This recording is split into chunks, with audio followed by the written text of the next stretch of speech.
Il programma è offerto da Cosmesi del Garda, prodotti biocosmetici ottenuti da elementi naturali, senza coloranti e conservanti chimici.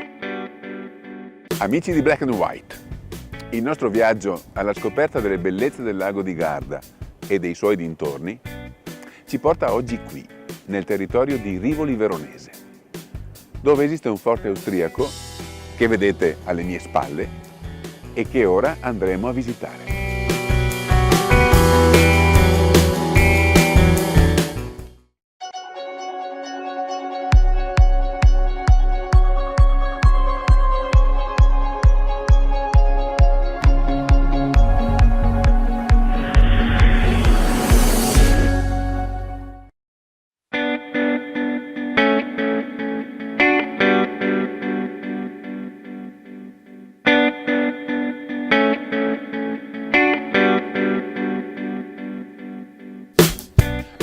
Siamo arrivati al Forte Rivoli e qui quello che noi vediamo davanti a noi è la Batteria Bassa. C'è una data, 1884, e la ragione di questo sta nella vicenda storica di questo forte che, come anche altri, ricorderete che noi ci siamo occupati del Forte Gisella, il forte di Dossobuono. Questi forti sono stati realizzati nel territorio veronese in base a un programma dell'impero austriaco che mirava alla difesa da attacchi che potevano facilmente arrivare. C'erano già state 2 guerre di indipendenza che avevano sottratto territori e che andavano in direzione della creazione dello Stato italiano. Siamo nella seconda metà dell'Ottocento, anni 1860, e l'Austria realizza questo programma massiccio di fortificazione del territorio, che però arriva tardi. Quindi noi possiamo dire che queste strutture sono state realizzate fuori tempo, in verità, e in larga misura sono rimaste inutilizzate. Il punto di volta è il 1866, quando, a conclusione della terza guerra di indipendenza, questi territori diventano italiani. Allora, questo patrimonio di edilizia militare, pensato dall'Austria troppo tardi, alla fine di questa guerra, che l'Italia in verità ha vinto e anche no, ma per effetto delle alleanze è riuscita a portare a casa quantomeno questi territori. Ancora rimaneva una parte che sarà poi contesa nel corso della Prima Guerra Mondiale, ma intanto tutte queste strutture diventano italiane e questo Forte Rivoli in particolare viene ristrutturato dagli italiani. La ristrutturazione italiana è consistita nel fare un voltafaccia del forte. È naturale che gli austriaci lo avevano pensato per difendere il loro versante e quindi il lato nord della struttura e guardare verso sud-sud-ovest. Questa era la direzione che agli austriaci premeva difendere.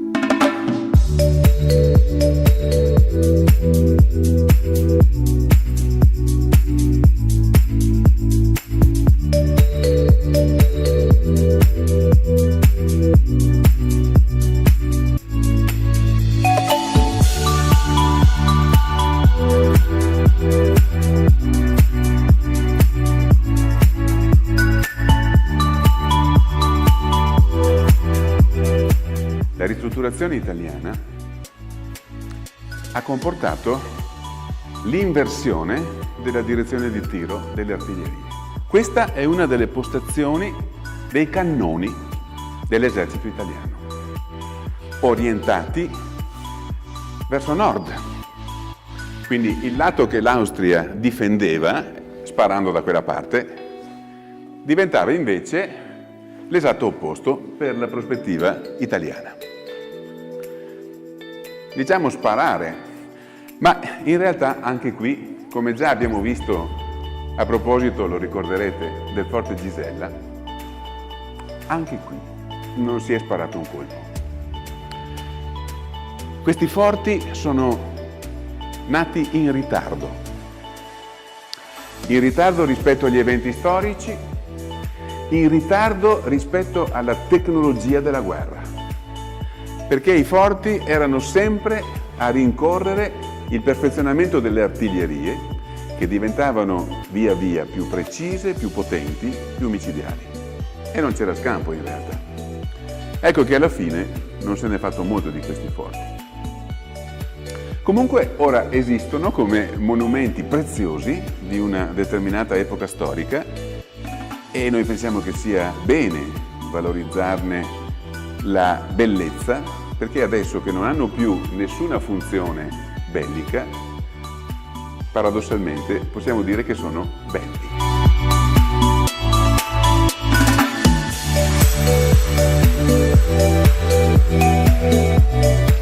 Davvero non è facile trovare le parole per descrivere la bellezza di questi luoghi. Questi forti, pensati e realizzati in funzione della guerra, della difesa, sono stati comunque collocati in posizioni paesaggisticamente stupende. Da qui si domina la Val d'Adige, il gruppo del Monte Baldo, l'anfiteatro di colline moreniche che si sono formate attraverso le evoluzioni geologiche di questo territorio. Una vista veramente ineguagliabile.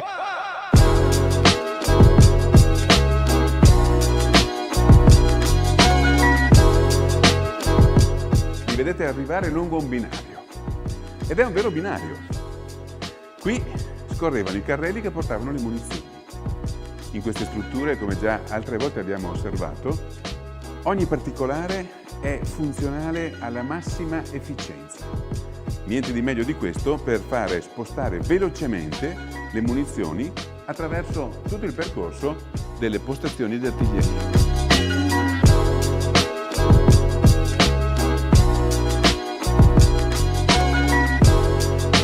Abbiamo lasciato le stanze dove stanno le postazioni dei pezzi di artiglieria e all'estremità opposta scendiamo questa scala che ci riporta al piano terra.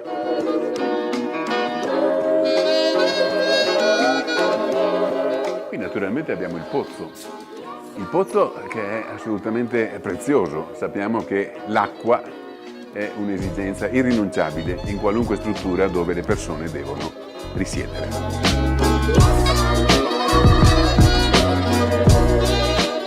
E si chiude qui anche questa puntata di Viaggia con me, dedicata al lago di Garda e ai suoi dintorni.